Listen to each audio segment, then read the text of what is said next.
हाँ तो बच्चों, आज का हमारा टॉपिक है लॉज ऑफ मोशन। तो ये laws of motion 9th ICSE का 3rd चैप्टर है। इससे पहले आपने लॉज ऑफ मोशन के बारे में डिटेल्स टॉपिक लिया होगा 2nd चैप्टर में कि क्या होते हैं लॉज ऑफ मोशन। तो वहाँ पर आपको 3 तरीके के मोशन मिले होंगे बेटा, 3 तरीके की इक्वेशंस मिली होंगी। v is equals to u plus a t, v square is equals to u square plus 2as, s is equals to u t plus half a t square.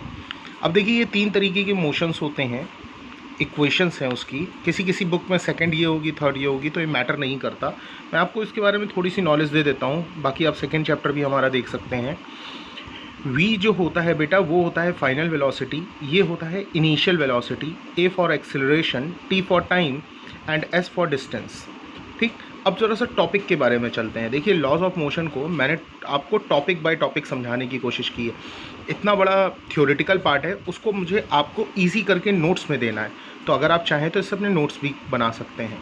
देखिए टॉपिक्स में सबसे पहला है कॉन्टैक्ट और non contact forces, दूसरा है Newton's का first law of motion, तीसरा है न्यूटन्स का सेकंड लॉ ऑफ मोशन, चौथा है न्यूटन्स का थर्ड लॉ ऑफ मोशन। बेटा फिफ्थ है ग्रेविटेशन। ग्रेविटेशन भी एक लॉ है, तो उसको भी हम समझेंगे।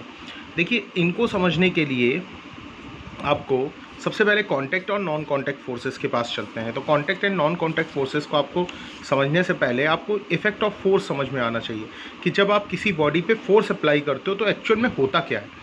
तो जब भी हम किसी बॉडी पे अगर फोर्स अप्लाई करते हैं तो 2 चीज़ें होती हैं।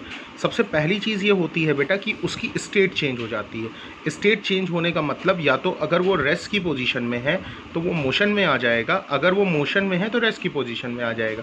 इसको सिंपली समझने के लिए आप एक चीज़ समझिए कि मान लीजिए कोई फुटबॉल बॉल ग्राउंड पे ऐसे ही रखी हुई है, पड़ी हुई है, आप गए, आपने उसे किक करी, तो क्या हुआ, वो बॉल एक जगह से दूसरी जगह मूवमेंट चली गई। मतलब वो पहले रेस्ट की पोजीशन में थी और मोशन में आ गई, और वही किक की हुई बॉल आपके किसी फ्रेंड के पास पहुंची, उसने उस बॉल को पैर से रोक लिया या हाथ से रोक लिया। तो मतलब क्या है, वो मोशन वाली चीज़ को उसने फिर से रेस्ट की पोजीशन में ला दिया। तो इसका मतलब क्या हुआ कि फोर्स करता क्या है, फोर्स किसी भी मूवमेंट यानी स्टेट ऑफ रेस्ट वाली चीज़ को मोशन में ला देता है या मोशन वाली चीज़ को रेस्ट की पोजीशन में ला देता है। ठीक है, ये देखिए इसका मैंने एग्जांपल भी दिया है। A ball lying on the ground moves when it is kicked.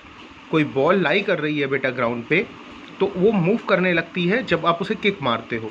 उसी तरह एक fielder on the ground stops a moving ball by applying a force with his hands, जिसको आप कैच कहते हो। तो वो कैच कर लेता है तो क्या होता है, वो बॉल रुक जाती है उसके हाथ में। ठीक, यानी मोशन वाली चीज़ वहाँ पर आके क्या हो जाती है, स्टॉप हो जाती है। अब इसके बाद नेक्स्ट सेकंड में इफेक्ट ऑफ फोर्स में पढ़ते हैं बेटा। मैंने बताया कि 2 होते हैं, पहला मैंने आपको बता दिया विद एग्जांपल। अब दूसरे की तरफ फॉरवर्ड होते हैं। It can change the size और शेप ऑफ द बॉडी।